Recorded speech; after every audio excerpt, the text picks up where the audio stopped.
Good. Thank you for being here. I know it's a little bit later, but this is a great conversation, and we have a great person here, a great personality here. Dr. Virginia W. Harris is in our midst. How are you feeling today? I'm feeling really good, thank you. I'd like to just say hello to my husband in the audience and some of my coalition sisters. I love it. I love it. And so, for those who are out there who are not part of the coalition, I know this is your fourth term. Can you tell everybody a little bit about the National Coalition of 100 Black Women and the work you do that's so impactful? We are a 45-year-old advocacy organization. We have 66 chapters in 24 states, including the District of Columbia. We advocate on behalf of Black women and girls in the areas of health, education, economic empowerment, and public policy.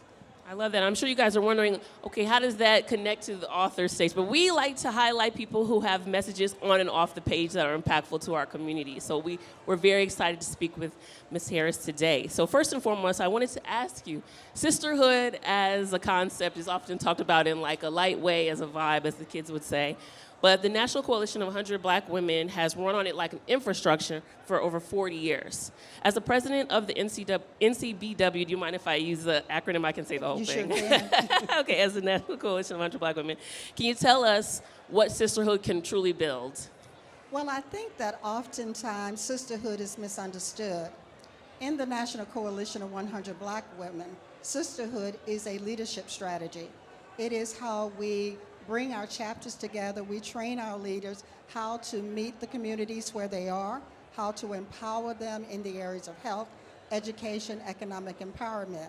We want to reach out and be ahead, proactive when crises occur.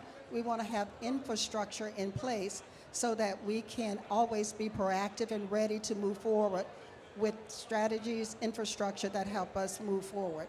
So what we like to see is, instead of multiplying problems, we want to multiply impact. I love that. I love that.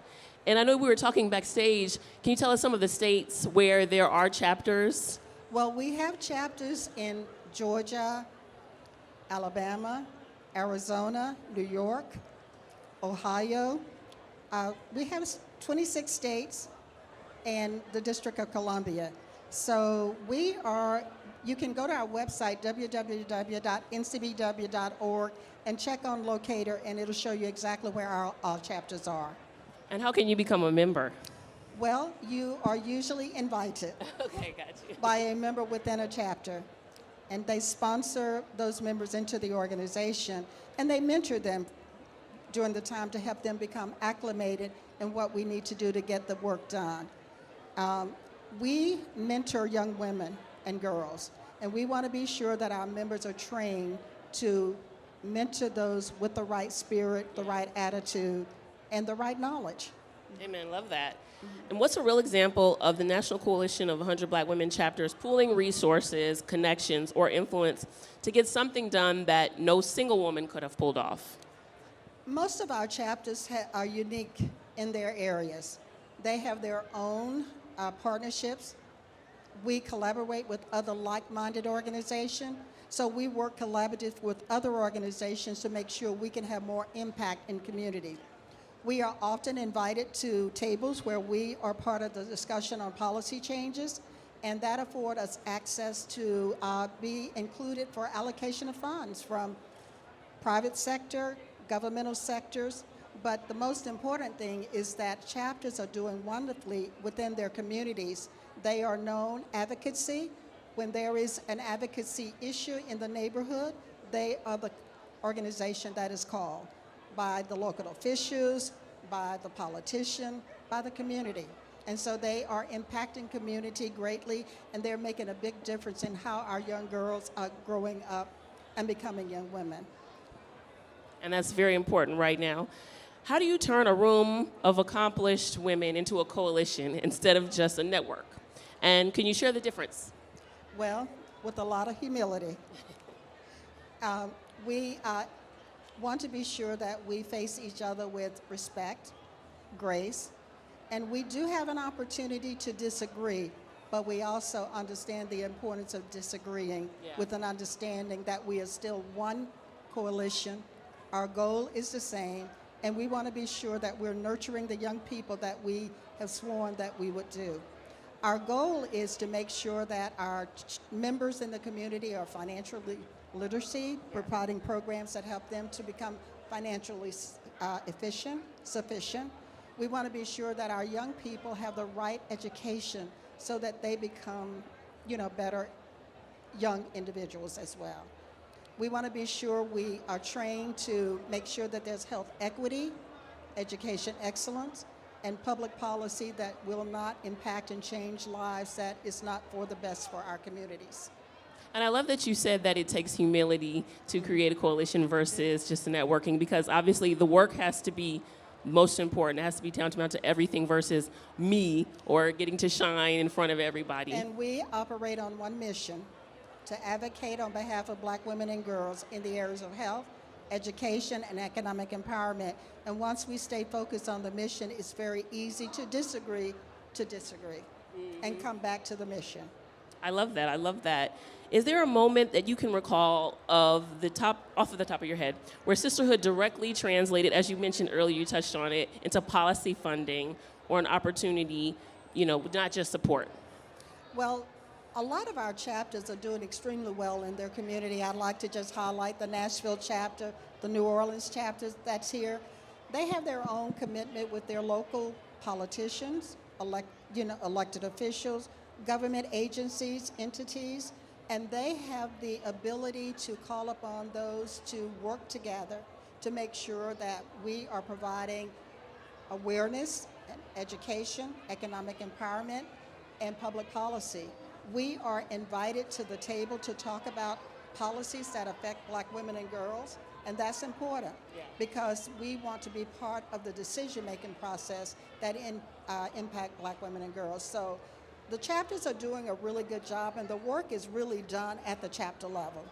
The national is an umbrella for all of our chapters across the country, and we have some incredible leadership in our chapters.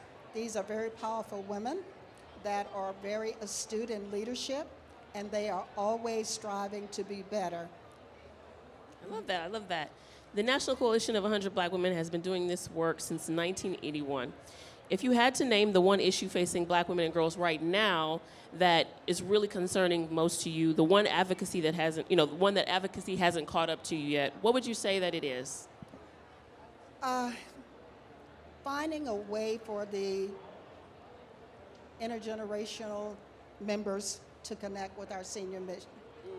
My hope is that we can make that connection by allowing our intergenerational members the opportunity to share their vision, their hope, and we support that, and we embrace it, give them an opportunity because they will be the future to make sure this organization can survive for 4 additional decades. Yes. And my hope is that we would not preserve the information that we put together, that we will try to make it better for the next generation. And that would be the legacy I would want to leave with the organization. Amazing, amazing. And if you could hand the next generation of advocates one lesson learned the hard way, what would it be? That would be not to focus on the visibility, but on impact. We have got to figure out how to measure how many lives we're changing. We have to document that to make sure that the community understand what we're doing and how we're going about doing that. So that would be the one thing that I'd like to see, that we can incorporate those metrics to help the organization be able to survive for 4 additional decades. Yes, ma'am. And is there anything left that you would like to share with all of our audience about the great work that this coalition is doing?